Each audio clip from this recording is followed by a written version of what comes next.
सर्वात महत्त्वाचे केंद्रबिंदू ज्यांच्याकरता आपण हा कार्यक्रम इथे घेत आहोत. One of the important centre point of this entire programme. Because of them we have been conducting your programme. You people, आदरणीय महिला, पुरुष, विद्यार्थी, विद्यार्थिनी, या सर्वांचे मी ते स्वागत करतो. व मला जो आज टॉपिक मिळाला, त्या टॉपिकचं नाव आहे वेळेचे व्यवस्थापन, टाइम मॅनेजमेंट. मागच्या वर्षी मी ते अटेंड झालो होतो, तेव्हा उद्योग कसा करावा, माझ्यासोबत उगेमुगे सर होते. त्यांनी सुद्धा एक इकंभूत माहिती दिली होती. व आपला जो तेली समाज आहे हा मुळातच औद्योगिक प्रवृत्तीचा समाज आहे. त्याच्यामुळे ते गुण, ते क्वालिटीज, ते गट्स आपल्यामध्ये हिडन आहे, आपल्या ब्लडमध्ये आहे. पण जीवनामध्ये सर्वात महत्त्वाची वस्तू जी असते टाईम असते. Time is very important. इंग्रजीमध्ये एक म्हण आहे, if you loss money you can gain, if you loss character after entire effort, tremendous effort, you can gain, but if you loss time you can't gain. जर तुम्ही पैसे गमवले, कमवू शकता. चरित्र थोडं बहुत गमवलं तर खूप मेहनतीनंतर कमवू शकता. कठीण जाते पण कमवू शकता. पण वेळ जर आपण एक वेळची गमवली ती आयुष्यामध्ये डबल कमवता येत नाही. म्हणून time is more than money and more than everything. आता बरेचसे लोक म्हणतात टाइम मॅनेज करावं लागते, टाइम मॅनेज करावं लागते. टाइम हा कधीच मॅनेज होत नाही. आपण फक्त आपल्या ऍक्टिव्हिटीजला, आपल्या इफिशियन्सीला, आपल्या प्रॉडक्टिव्हिटीला, आपल्या कार्य करण्याच्या प्रणालीला मॅनेज करू शकतो. आता आपण जर आपल्या संपूर्ण आयुष्याचा विचार केला तर आपल्याला संपूर्ण आयुष्यामध्ये किती वर्ष मिळालेले आहेत? तुम्ही सांगू शकता का आपलं संपूर्ण आयुष्य किती वर्षाचं आहे? आपण चर्चा करणार आहोत. We are just discussing before you, we are not just delivering speech. आपल्याला पूर्ण आयुष्य किती वर्ष मिळालेलं आहे? आपलं संपूर्ण आयुष्य किती वर्ष?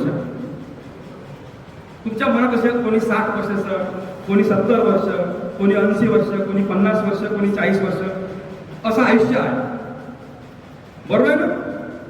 ठीक आहे, आपण ॲव्हरेज पकडू किती वर्ष? 60 वर्ष. किती पकडू? 60. कोणी 70 जगेल, कोणी 80 जगेल, कोणी 50 जगेल. आपण ॲव्हरेज पकडू किती? 60. आता एक दिवस किती तासाचा असते? 24 hours. Am I right? One day is for 24 hours. बरोबर? आता 24 तास असते. 24 तास 8 8 8 3 भाग पाडले आपण. 8 8 8 8 3 24. आपलं संपूर्ण आयुष्य आहे 60 वर्ष. आपण 3 भाग पाडले. 20 20 20 7 8 3 24. आपण रोज किती तास झोपतो? How many hours we sleep daily? Averagely 8 तास. कोणी 6 तास, कोणी 7 तास, कोणी 8 तास. आपण ॲव्हरेज पकडू 8 तास. म्हणजे 8 3 24, 20 3 60. म्हणजे पूर्ण आयुष्यामध्ये आपल्या झोपण्यामध्ये किती वर्ष गेले? किती वर्ष गेले? समजता गणित? How many years has gone for sleeping? किती गेले? 8 3 24, 20 3 60. म्हणजे किती वर्ष गेले? 20 वर्ष गेले. तुम्ही बोला. I am just discussing with you right now. I am not delivering speech here. So do speak with me. 20 वर्ष गेले. आता आपल्यावरती किती वर्ष उरलेले आहे? 40 वर्ष उरलेले आहे. हे मानता का नाही तुम्ही? आता 40 वर्षापैकी आपला भारत देश हा उत्सवप्रिय आहे. कसा आहे? उत्सवप्रिय. भारतामध्ये महत्वाच्या कामाला आपण कमी महत्व देतो. कामाचे कामं कमी आणि बिना कामाचे कामं जास्त करतो. आपला ओबीसी समाज हा धार्मिक समाज आहे. हा दुर्गा देवी, शारदा देवी, गणपती, लग्न, एंगेजमेंट, एकादश, पुण्यस्मरण, अकरमास, असे दुनिया भरायचे, तेरवी नंतर तो मेल्यानंतर त्याचा अकरमास चालत राहते वर्ष. मग आपण मराठ टेकलो तरी आपले अकरमास कोणतरी वर्ष करते. म्हणजे ते धंदे आपले सुरूच करा. तर आपलं समजा वर्षभरामध्ये 365 दिवस आहे. एक वर्ष आहे 365 दिवस 6 तासाचे. 365 दिवस 6 तास. कारण 4 वर्षानंतर लीप इयर येते. तेव्हा फेब्रुवारी महिना 28-29 असते. म्हणजे 6 6 6 एक दिवस वाढते. 28-29 होते. तर आपल्या आयुष्यामध्ये 20 वर्ष झोपण्यात गेले होते. 40 वर्ष आपल्या हाती उठलेले होते. आता 365 दिवसापैकी कमीत कमी वर्षभरामध्ये आपण 60 दिवस प्रोग्राम करतो. जे आपल्या पर्सनल लाईफशी तेवढे कनेक्टेड नसते. म्हणजे फक्त आपण संबंध मेंटेन करायचे म्हणून, उत्सव प्रिय देश आहे म्हणून, मजा येते म्हणून, संस्कृती आहे म्हणून, धर्माचा पगडा आपल्या उरावर आहे म्हणून, डोक्यावर आहे म्हणून, बरोबर का नाही? तर आपल्याच ना वर्षभरातले 60 दिवस गेले अन्य कामात, जे आपल्या अर्निंग क्षेत्रात समजत नाही आहे, जे आपल्या पर्सनल ग्रोथ समजत नाही आहे, जे आपल्या डेव्हलपमेंट समजत नाही आहे, जे आपल्या उद्योगधंदे समजत नाही आहे, जे आपल्या लाईफस्टाईल समजत नाही आहे, तरी आपण ते करतो, बरोबर आहे? मग 60 दिवस गेले वर्षभरातून, म्हणजे 362 पैकी 60 दिवस गेले. म्हणजे असं तर आपले 40 वर्षापैकी किती दिवस जाईल? 40 वर्षापैकी कमीत कमी 5 वर्ष आपल्या आयुष्यातले जाते प्रोग्राममध्ये. कुठे जाते? असंख्य कार्यक्रमात जाते. मग 40 वर्ष उरले होते, 5 कमी झाले, किती झाले आता? झाले 35 वर्ष. हा दुसरा मुद्दा. मला सांगा, जीवन कशाला म्हणते? जीवन कशाला म्हणते? जगणं कसं असलं पाहिजे?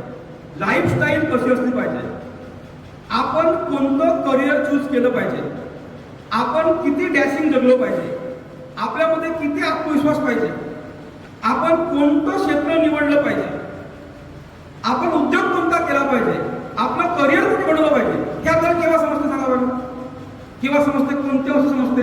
जे मुलं बसले इथे 12वी झालेले, ग्रॅज्युएटचे मुलं बसलेले आहेत, काही 10वीचे मुलं बसलेले आहेत, तर तुम्हाला तुमचं गोल काय आहे, तुमचं उद्दिष्ट काय, हे केव्हा समजते?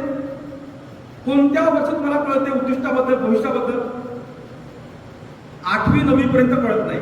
8वी 9वी नंतर थोडं थोडं कळायला लागते. कारण पॅरेंट्स सांगते, बेटा तुला पोलीस बनायचं आहे, बेटा तुला IPS बनायचं आहे, बेटा तुला IRS बनायचं आहे, बेटा तुला बिझनेसमॅन बनायचं आहे, तुला कलेक्टर बनायचं आहे, तुला काहीतरी बनायचं आहे, सांगते. म्हणजे 8वी पर्यंत 9वी पर्यंत आपल्याला आपला गोल कळत नाही, आपलं आयुष्य कळत नाही, आपलं भविष्य कळत नाही, फ्युचर प्लॅन कळत नाही, तर आपले 15 वर्ष कुठे गेले? ग्रो होण्यामध्ये, मोठं होण्यामध्ये गेले ना, आपली वाढ होण्यामध्ये गेले, आपली जीवनातली अंडरस्टँडिंग समजण्यामध्ये गेले, जीवन समजण्यामध्ये गेले. तर 15 वर्ष गेले. आपल्या हाती किती वर्ष उरले त्याबद्दल?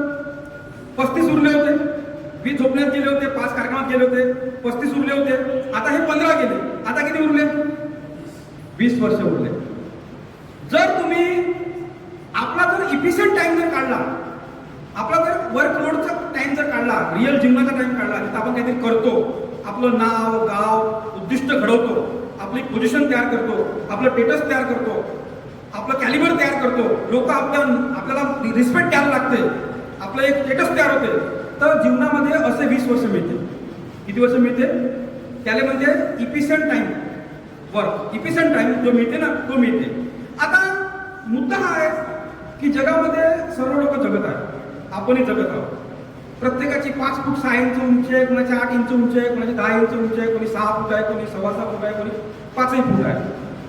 5 फूट 6 इंच उंची असणारा तोच माणूस रिक्षा चालक बनते, ड्रायव्हर बनते, मजूर बनते, कामगार बनते, आणि तोच व्यक्ती आमदार, खासदार, मंत्री, IAS, IPS, IRS मोठ्या मोठ्या पदावर जातो. मग ह्या दोघांमध्ये फरक काय असेल? फरक काहीच नाही आहे. निसर्गानं ब्रेन सर्वाला समान दिला आहे. पहिला मुद्दा हा क्लिअर करा. कोणी म्हणते मी हुशार नाही आहो, मला तेवढं जमत नाही, मी तेवढं टॅलेंटेड नाही आहो. समोरचा व्यक्ती नाही का खूप टॅलेंटेड आहे म्हणून तो टॉपवर गेला, तसं नाही आहे. निसर्गानं सर्वाले 98% टाइम फक्त अपवाद सोडून, मंदबुद्धी विकलांग अपवाद राहते 2%. 100,000 वस्तू तयार केल्या 2 वस्तू डिफॉल्ट निघते, अपवाद आहे, त्याला एक्सेप्शन म्हणतो आपण. 98% टाइम निसर्गानं सर्वाले समान ब्रेन दिला. तुम्ही म्हणाल सर नाही, तसं नाही होत सर, हे चुकीचं तुमचं अनुभव. काही लोक हुशार आहे, काही लोक दल आहे, काही लोक कमजोर आहे, काही दिमागात राहत नाही, हे चुकीचं आहे. निसर्गाने सर्वाला समान ब्रेन दिला आहे. मी तुम्हाला प्रूव्ह करून दाखवतो समान ब्रेन का दिला. ज्याला तुम्ही खूप हुशार समजता, to whom you understand so talented, आणि तुम्ही स्वतःला थोडं कमी हुशार समजता, मला सांगा, त्याला 2 डोळे आहे, तुम्हाला 2 डोळे आहे. त्याचे डोळे जितक्या अंतरावरची वस्तू पाहू शकते, तुमचे डोळे पाहू शकते. Am I right? त्याला 2 हात आहे, तुम्हाला 2 हात आहे. त्याच्या हाताला 5 बोट आहेत, तुमच्या हाताला 5 बोट आहे. त्याला 2 पाय आहेत, तुम्हाला 2 पाय आहेत. त्याच्या डोक्याला डोक्याला केस आहे. मग मला सांगा, सर्व अवयव सारखे आहेत, मग दिमाग कसा असला पाहिजे? सारखा असला पाहिजे ना. बाकी सर्व ऑर्गन सारखे आहेत, तर ब्रेन कसा असला पाहिजे? मग तो पुढे हुशार कसा बनला? तो पुढे कसा गेला? त्यानं वेळेचा उपयोग प्रॉपर घेतला. आयुष्यामध्ये लहान वयापासून त्यानं उद्दिष्ट तय केला, त्यानं प्लॅनिंग केला आणि प्रत्येक मुवमेंटले आपल्या उद्दिष्टासाठी त्यानं काम केलं. त्यानं वेळेचा उपयोग घेतला, त्यानं वेळ प्रोडक्टिव्ह कामात वापरला. आता पहा, जगामध्ये 3 कॅटेगरी तयार होते. आता वेळेचा उपयोग घेणारे लोक कसे मोठे बनते, न घेणारे कसे जीवनामध्ये हळूहळू खतम होत जाते. मी तुम्हाला समजावून सांगतो कॅटेगरी. पूर्ण माझं बोलणं केअरफुल आहे का? खूप आयएमपी मुद्दे मी कव्हर करणार आहे. आता पहा, जगात 3 प्रकारचे लोक राहते. एक नॉर्मल लोक, सामान्य माणसं. एक अबो नॉर्मल, सामान्यपेक्षा वरचे. कारण पहा, जगामध्ये 20 वर्ष 22 वर्ष सर्वांना मिळाले आहे. आपण कॅल्क्युलेशन केलं आहे. 20, 22, 24 वर्ष सर्वांना मिळते. शिवाजी महाराजांना मिळालेले आहे, महात्मा गांधीलाही मिळालेले आहे, अब्राहम लिंकनला मिळालेले आहे, बाबासाहेबांनाही मिळालेले आहे. आता मागच्या वेळेस आपण शिवाजी महाराजांची 387वी जयंती साजरी केली. मला सांगा, शिवाजी महाराजांचं आयुष्य किती झालं? आता त्यांचं वय किती आहे शिवाजी महाराजांचं? 387. माणूस किती दिवस जगला याच्यावर त्याचं आयुष्य ठरत नसते. त्या माणसाला या जगानं किती दिवस लक्षात ठेवलं ज्याच्यावर त्या व्यक्तीचं आयुष्य ठरत असते. आज शिवाजी महाराजांचं वय 387 आहे, गौतम बुद्धाचं वय 2000 आहे, बाबासाहेबांचं वय आज मागे आपण जयंती साजरी केली जवळपास 190 तेवढं वय आहे. म्हणजे हे काही काही लोकांचे वय 1000 वर्ष आहे, 500 वर्ष आहे, 300 वर्ष आहे, 600 वर्ष आहे. आणि आपल्या गल्लीमध्ये एखादी माणूस मरते, एका गल्लीत मेलेल्या माणसाचं तो मरण पावला म्हणून दुसऱ्या गल्लीत माहीत नाही. गली का कुत्ता था, गली में ही पैदा हुआ, गली में ही बड़ा हुआ, गली में ही मर गया. एक गली में मरा, दुसऱ्या गल्ली को पता ही नहीं चला. असं का होतं सांगा बरं?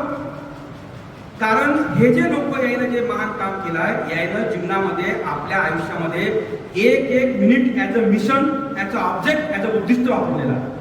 आता यायनं असं काय केलं असेल की ज्यामध्ये ग्रेट आणि महान बनले. आणि आपल्याला जो तोच वेळ मिळालेला आहे, तोच सूर्य मिळाला आहे, तोच चंद्र मिळाला आहे, तेच जमीन मिळाले आहे, तेच लोक मिळाले आहे. आपण असं काय करू शकतो की आपणही एखादी महान काम करू शकतो? याच्यावर आपण थोडी चर्चा करणार आहोत, बरोबर? आता बघा, आपण 3 कॅटेगऱ्या पाडू. सामान्य लोक, सामान्याच्या वरचे शिवाजी महाराज, महात्मा गांधी, अब्राहम लिंकन असे महान लोक. आपण सामान्याच्या वरचे महात्मा फुले, सावित्रीबाई फुले. आणि एक लो कॅटेगरी. आता पहा, पहिले पाहू आपण सामान्य लोकांचे. आता सामान्य लोक सामान्य का राहते त्याच्यावर आपण अभ्यास घेऊ. सामान्य लोकांची माइंडसेट कसं राहते? ठीक आहे, BA करायचं आहे ते फक्त BS करते, BCom करायचं आहे फक्त BComच करते, BSc करायचं आहे BScच करते, BE करायचं आहे BEच करते. पण त्यांना BA साठी 12 महिने मिळते, BA फर्स्ट इयरसाठी. आणि ते डिग्री आहे फक्त 3 महिन्याची. 3 महिने जरी अभ्यास केला तरी आपण BA फर्स्ट इयर पास होतो, BCom फर्स्ट इयर पास होतो. पण उरलेले 9 महिने आपण करतो. तू काय करताय बापू? काही नाही सर, मी BA करतो, काही नाही मी BCom करतो. आणि बाकी घंटे तो TV पाहत असतो, पांढरा राखते, खरा खाते, टाइमपास करते, मोबाईलवर गेम खेळते, टाइमपास मेल पाहत राहते, फेसबुक पाहत राहते, 3 वेळा स्वतः चेहरा पाहते, मी कसा दिसतो वारंवार पाहते, पुन्हा नाही का पुढे जाते, पुन्हा आपला चांगला फोटो काढते, पुन्हा टाकते मोबाईलवर, पुन्हा काही वेळेला 2 घंट्याला किती लाईक आले, किती शेअर आले, किती लोकांना मला प्रेफर केलं, बस तो टाइमपास करत राहते. म्हणजे जीवनामध्ये अमूल्य काय? टाइम. माहिती आहे, आपण मराला टेकतो ना तेव्हा 2 दिवस वाचलं पाहिजे, लाख रुपये खर्च करतो. तर कमीत किंवा महिनाभर तरी वाचवलं तर 25 लाख खर्च करून टाक. ऑपरेशन जीवन होईल, वर्षभर तर वाचन. म्हणजे एका वर्षासाठी आपण 25 लाख 30 लाख पैसे मोजतो जेव्हा आपण मराला टेकतो. कारण जीवनात महत्व कशाला आहे? आपल्याला प्रत्येकाला इंडिव्हिज्युअल वेळ मिळाली आहे. निसर्गानं प्रत्येकाला इंडिव्हिज्युअल वेळ दिली आहे आणि त्या वेळेला अमूल्य महत्व आहे. म्हणून जेव्हा सिच्युएशन बनते ना तेव्हा एका मिनिटाला महत्व आहे. एका मिनिटाने लाखो रुपये करोडो रुपये मोजणारे लोक आहेत, माहित आहे. तर त्यावेळेस आपण काय करतो? टाइमपास करतो. पण तो BA करत होता त्यावेळेस तो काय करू शकला असता? BA करताना तो इंग्लिश ट्रेन करू शकला असता, स्पोकन इंग्लिश करू शकला असता, भाषण देणं शिकू शकला असता, संचालक करणं शिकू शकला असता, डिबेट करणं शिकू शकला असता, प्रेझेंटेशन करणं शिकू शकला असता, एक्स्ट्रा कोचिंग लावू शकला असता, एक्स्ट्रा ऍक्टिव्हिटीज करू शकला असता, एक्स्ट्रा गोष्टी शिकू शकला असता, बरोबर. पण त्यानं ते केलं का? नाही. तर सामान्य माणसं कसे असते, कामापुरतं काम करते. काय करायचं? कामापुरतं काम. तर एक्स्ट्रा माइंड वापरतच नाही आणि आपल्या जुन्या पुराण्या संस्कृतीमध्ये लटकून राहतात. तेच देवधर्म, तेच विधी, तेच तेरव्या, तेच अकरमासे, तेच उत्सव. तुम्ही तुलना करा, तुम्ही ॲज कम्पेअर टू आपले तेली लोक, बहुजन लोक, तुलनेत मारवाडी लोक घ्या, शरणार्थी लोक घ्या, गुजराती लोक घ्या, कोमटी लोक घ्या. ते जरी BA करत असेल तरी काही वेळानंतर आफ्टर एज्युकेशन, आफ्टर स्कूल ते दुकानाच्या काउंटरवर बसते. ते धंदा करणं शिकते, ते बिझनेस करणं शिकते, ते काउंटरला मल्टिप्लाय करणं शिकते लहान वयापासून. ते आपला एक्स्ट्रा वेळ कुठे घालवते? तुम्हाला कोणताच मारवाडी बांधवाचा मुलगा, शरणार्थी बांधवाचा मुलगा, गुजराती बांधवाचा मुलगा, कोमटी बांधवाचा मुलगा हा पाणठेल्यावर दिसणार नाही. तुम्हाला रस्त्यावर टाइमपास करताना दिसणार नाही. कारण ते लहान वयापासूनच नाही का आपला एक्स्ट्रा वेळ एक बिझनेस शिकत वापरते, काहीतरी नवीन शिकत वापरते. आणि आपले बरोबर जो एक्स्ट्रा वेळ मिळते तो TV पाहण्यात, मुलगी असेल तर कभी सास भी कभी बहू थी, घर घर की कहाणी, पवित्र रिश्ता, हम आपके है कौन, आणि असे दुसऱ्याचा जीवन पाहतो आपण. आपल्या जीवनाला फोकस नाही करत आपण, आपल्या फ्युचरला फोकस नाही करत. दुसऱ्याचं जीवन पाहून त्याची TRP वाढवतो, त्याने पैसे कमवून देतो आपण, स्वतः मात्र पैसे कमवण्याचा विचार करत नाही. म्हणून आपण सामान्य माणसं आहे. आता सामान्याच्या वर अवसामान्य कोणत्या? तुम्ही पहा, इतिहास चेक करा, थोडंसं इतिहासाचा अभ्यास करा. महात्मा गांधी जेलमध्ये गेले किंवा लोकमान्य टिळक जेलमध्ये गेले, त्यांनी जेलमधला बी टाइम कामी लावला. त्याला माहिती होतं जेलमध्ये वेळ खाली राहते, दिवसभर बसून राहावं लागते. त्यांनी तिथे गीता रहस्य पुस्तक लिहिलं. म्हणजे हे लोक एवढे महत्वाकांक्षी होते की याईनं कुठेही गेले तरी वेळ नाही लागला. बाबासाहेब जेव्हा प्रवास करायचे फोर व्हीलरनं, तेव्हा त्या काळात ते डॉक्युमेंट चेक करायचे. बाबासाहेब दिवसभर आंदोलन करायचे, रात्री लिखाण करायचे. म्हणजे त्यांनी एक मिनिट, एक सेकंद काय केला जीवनाचा आपल्या उद्दिष्टाकरता वापरला. त्यांना वाटतं वेळ अमूल्य आहे, वेळ कमी आहे, कमी वेळात मला महान काम करायचं आहे. कारण आपला इतिहास जर तुम्ही चेक केला, वेळेचं महत्व काय आहे, आपल्या आयुष्याचं महत्व काय आहे, तर तुम्ही जर आपल्या सर्वांचा जर इतिहास जर बारकाईनं पाहिला तर इतिहास कसा आहे माहिती आहे आपल्याला? 1950च्या पहिले म्हणजे राज्यघटना येण्याच्या अगोदर आपल्या कोणाला इथे शिक्षणाचा अधिकार नव्हता. ब्रिटिश लोक आले, त्याने शिक्षण आणलं, पण शिक्षणाचा अधिकार हा फक्त उच्चवर्णीय लोकांना होता. आपल्या देशात वर्णव्यवस्था होती. आपल्याला आपला इतिहास माहित पाहिजे. ब्राह्मण, वैश्य, क्षत्रिय, शूद्र हा जो ओबीसी वर्ग आहे, ओबीसी मध्ये तेली आपण मोडतो, हा शूद्रामध्ये होता. याला राज्यघटनेच्या पहिले शिक्षणाचा अधिकार नव्हता. जेव्हा तुमचे पंजोबा तुम्ही पाहून घ्या, तुमचे आजोबा 2-4 रुपये शिकून असेल, तुमचे पंजोबा शिकून नव्हते. तुम्ही नोटीस करा, चेक करा. तुमचे वडील 10वी-12वी शिकून असेल, सरांची दुसरी पिढी होय, दुसरी का तिसरी पिढी शिकत होती. सरांचे वडील किंवा आजोबा शिकून नसेल कदाचित. सरांना सुद्धा त्यावेळेस मुश्किलनं चान्स मिळाला की सर मॅट्रिक झाले आणि सरांना एक डायरेक्शन भेटली. कारण चान्स काय मिळाला? कारण 1950 नंतर भारतामध्ये राज्यघटना आली. राज्यघटनेमध्ये कलम नंबर 18 नुसार तुम्हाला शिक्षणाचा फंडामेंटल मूलभूत अधिकार फी मध्ये मिळाला. गावागावात शाळा खोलल्या गेल्या, गावागावात कॉलेज खोलले गेले, म्हणून शिक्षणाधिकार. ही आपली तिसरी पिढी होय की शिक्षण शिकत आहे. बरोबर? शिक्षण शिकत आहे म्हणून आपल्याला आपल्या आयुष्यावर चिंतन करायला, मनन करायला, वेळेचं महत्व समजून घ्यायला वेळ मिळत आहे. कळलं का तुम्हाला? म्हणजे आपल्याला हा जो चान्स मिळत आहे ना, हे आपलं एवढं मोठं एम्पायर उभं झालं, हे तिसरी किंवा चौथी पिढी होय. याच्या पूर्वी ह्या गोष्टी आपल्यापाशी अवेलेबल नव्हत्या. आज जर आपल्याला संधी मिळाली, याच्या अगोदर जेव्हा आपण 1950च्या अगोदर आपण मजूर, वर्कर, कारागीर, नोकर, गुलाम होतो. आज शिक्षणामुळे आपल्याला आपल्या जीवनाचं महत्व समजलं आहे. तर जर आपल्याला जीवनाचं महत्व समजलं आहे तर या तरुण पिढीनं, या नवीन पिढीनं वेळेचं महत्व समजून घेतलं पाहिजे. समजलं? आणि प्रत्येक काम ॲज अ मिशन केलं पाहिजे. प्रत्येक काम करताना महात्मा फुले सारख्या महापुरुषाला वेळ कसा वापरला असेल, बाबासाहेबांनी वेळेचं नियोजन कसं केलं असेल, शिवाजी महाराजांनी एक मिनिट कसा वापरला असेल, शून्यातून आपलं महाराष्ट्र लेवलवर एम्पायर उभं केलं, हजारो मावळे तयार केले, 361 किल्ले बांधले, प्रत्येक ठिकाणी मॅनेजमेंट तयार केलं, सिस्टीम तयार केली, उद्योगधंद्यासारखं आपलं राज्य वाढवलं. शिवाजीचं मॅनेजमेंट गुरु नावाचं पुस्तक आहे नामदेव जाधवचं, ते पुस्तक वाचा. तलवारीनं एवढं मोठं एम्पायर उभं होत नाही. एवढं मोठं एम्पायर हे मॅनेजमेंट उभं होते, बौद्धिक कौशल्याने उभं होते. शिवाजी महाराजापाशी मॅनेजमेंट कौशल्य होतं. काय होतं? तुम्हाला सुद्धा तुमचं जर भविष्य घडवायचं असेल तर आपल्या लोकांपाशी टीम वर्क पाहिजे. कारण टीम वर्क जेव्हा राहते ना, तेव्हा 10 पट काम होते, तेव्हा आपला वेळ वाचते. वेळ कसा वाचते? जेव्हा एकच माणूस एकटा काम करते तेव्हा काम फक्त 1 पट होते. पण एक माणूस जेव्हा 10 माणसं जोडते आणि टीम वर्क तयार करते, तर टीम वर्क मध्ये 10 माणसाने एकच काम करत त्यामुळे ते 10 पट स्पीड न होते, तर आपला वेळ काय होते? सेव्ह होते. जगामध्ये जेवढे मोठे मोठे उद्योगपती आहे याने आपले कामं 1000 लोकांना वाटून दिले आहे. 1000 लोक कमी जास्त पैशावर त्यांचं काम करत आहेत, म्हणून त्यांचं काम 1000 पटीने वाढलेलं आहे. हे वेळेचं महत्व आहे. ह्या लोकांपाशी वेळेचं एवढं महत्व आहे का मारवाडी लोक म्हणा, आपले बांधव शरणार्थी गुजराती हे 20-20 नोकरी ठेवते. ते काय करते? 20 नोकरी जाताना आपलं काम करून 20 पटीने आपला वेळ वाचवतो, म्हणून ते 20 पटीने श्रीमंत होते. हे वेळेचं महत्व आहे बघा. का आपल्याला 20 पटीने श्रीमंत बनायचं तर 20 माणसं वाढवा, 20 माणसापासून आपलं काम करून घ्या. 20 माणसाला उद्दिष्ट समजावून सांगा का आपल्याला हे काम का करायचं आहे. मग तुम्ही 20 पटीने प्लस व्हा. जर तुम्हाला 1000 पटीने मोठं व्हायचं असेल तर 1000 माणसं वाढवा, 1000 पटीने वेळ वाचते आणि 1000 पटीने काम स्पीड न होते. हे वेळेचं महत्व आहे. पण आपण काय करतो? आपलं स्वतःच काम स्वतः परफेक्ट करत नाही. आता हे झालं सामान्य लोक आणि अबोनॉर्मल लोक, जे वेळ कसा वाचवते. मोठमोठे उद्योगपती लोक स्वतः मोबाईल सुद्धा उचलत नाही. आपल्या असिस्टंटला सांगते मोबाईल उचल म्हणते, आणि मोबाईल जर मध्ये IMP कॉल असेल तर मला ते म्हणते. म्हणजे मोबाईल लावायला सुद्धा त्याला वेळ नाही आहे, ते मोबाईल असिस्टंट लावून मागत, फोन लावून मागतो असिस्टंट. माहिती आहे पाहिलं का तुम्ही? हे म्हणजे हे काहीच नाही आहे.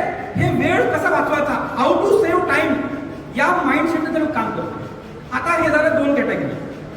आता आपल्या सर्वसामान्य लोकांमध्ये असे लोक आहेत ज्याची जगण्याची सोय नाही आहे, खाण्याची सोय नाही आहे, 2 टायमाचं अन्न मिळण्याची सोय नाही आहे, पैसे सुद्धा कमवता येत नाही आहे. असे लोक कोणते आहे? आता पहा, नॉर्मल लोक, अबोनॉर्मल आणि लो कॅटेगरी. पण तुम्ही एक गोष्ट नोटीस केली असेल तुमच्या आयुष्यामध्ये, रोज तुम्ही तुमच्या डेली लाईफमध्ये काही लोक पाहत असाल. कोणते? आपल्या घरीच पहा, एखादी पोरगा राहते, मस्त आरामशी झोपून उठते, 7ले 8ले असा आळत देते. मग झोपून उठल्यावर काय का आरामशीर दात घासत बसते. मग दात घासते का टीव्ही लावते थोडंसं. मग काय म्हणते, आजचा दिवस यार बोर आहे म्हणते, का करावं काही समजून नाही राहिलं म्हणते. मग त्याच्या मित्राचा एक फोन येते, चालते का रे म्हणते हनुमान टेकडीवर, आहे का वेळ खाली म्हणते. मला काय वेळच खाली आहे म्हणते, तू फक्त माझी खाण्यापिण्याची व्यवस्था करतो म्हणते. आणि मग तो नाही का त्या सोबतीले मस्त बाईकवर बसते, वडिलाची बाईक घेते, पेट्रोल टाकते आणि जाते फिरायला. दिवसभर टाइमपास करते. आणि असं एक दिवस नाही करत, असं रोज करते. कुठं पत्ते खेळत बसते, कुठं पांढऱ्या राखत बसते, कुठं मित्रासोबत टाइमपास करत बसते. कारण त्याच्या मेंदूमध्ये काहीच एम नाही आहे. त्याच्या मेंदूमध्ये वेळेचं महत्वच नाही आहे. त्याला फक्त एवढंच माहिती आहे, आज बोल मारता, आज कुठतरी झकास काम केलं पाहिजे, टाइमपास केला पाहिजे, कुठतरी फिरायला गेलं पाहिजे, कुठतरी मित्रमैत्रिणीला भेटलं पाहिजे, काहीतरी वेगळं केलं पाहिजे. डोळ्यासमोर उद्दिष्ट नाही. आणि वेळ कोणाचा नसतो माहिती आहे का?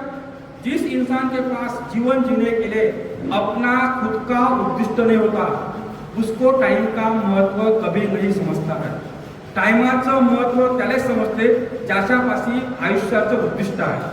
कारण हिंदीमध्ये एक म्हण आहे, मेरा उद्दिष्ट मुझे सोने नहीं देता. ज्याचं उद्दिष्ट आहे ना त्याची 2 तास झोप आपोआप कमी होते. कारण त्याचं उद्दिष्ट 2 तास पहिले झोपून होते. कारण हे काम आपण तय केलं पाहिजे म्हणते, हे काम आपण पूर्ण केलं पाहिजे म्हणते. पण त्याच्यापाशी उद्दिष्ट आहे का? नाही. त्याला फक्त काय करणे आहे? टाइम पास करणे आहे. वडील बोलते, शिवा देते, तो वडिलाला म्हणते, बाप्पा तुम्हाला नाही समजत म्हणते, तुम्ही जुनी पिढी झाली म्हणते, आम्ही नवीन पिढी आहोत म्हणते, आम्हाला वेगळं समजतं म्हणते. आणि हवेत त्या गोष्टी करते मोठ्या मोठ्या मोठ्या मोठ्या. असं करत तर त्याचं वय 20 होते. आता